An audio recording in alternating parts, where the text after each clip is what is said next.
So it looks as if the Army has finally finished doing their recommendations for how they're going to implement the ACFT, the Army Combat Fitness Test, which is the replacement for the prior APFT, the Army Physical Fitness Test, or we used to just call it PT, um, which was around since '83 up until the late 2010s.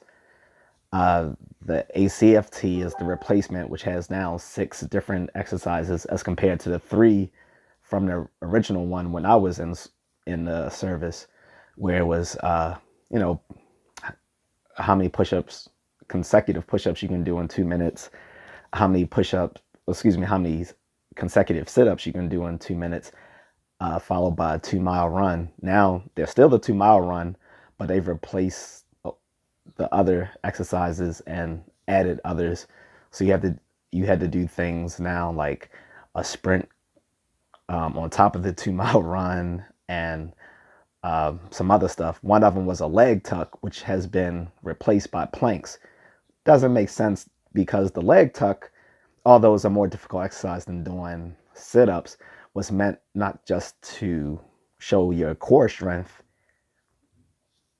but it was also to um, be a combat specific exercise towards scaling walls. All the new exercises are more combat specific, which was the whole point of it, which is, I'm guessing, also the reason why they call it the ACFT as opposed to the APFT.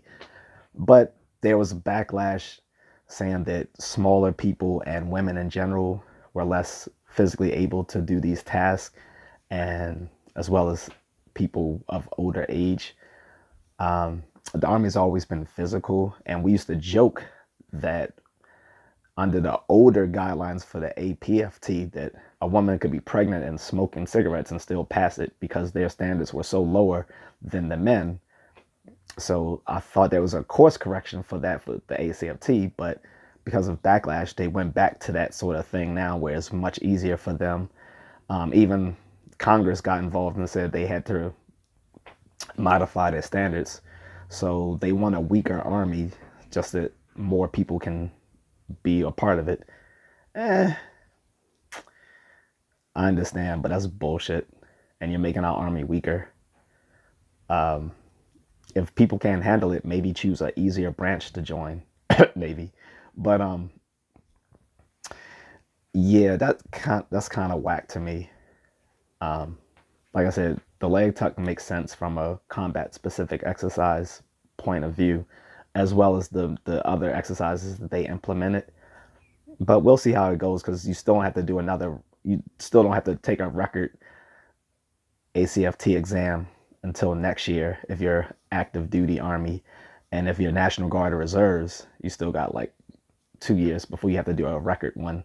A record one meaning that you have to actually pass it to continue, with your career in the military, in the Army specifically, as well as for promotions. If you fail to, I think, consecutive record exams, then you'll probably get pushed out of the service. So we'll see how that goes.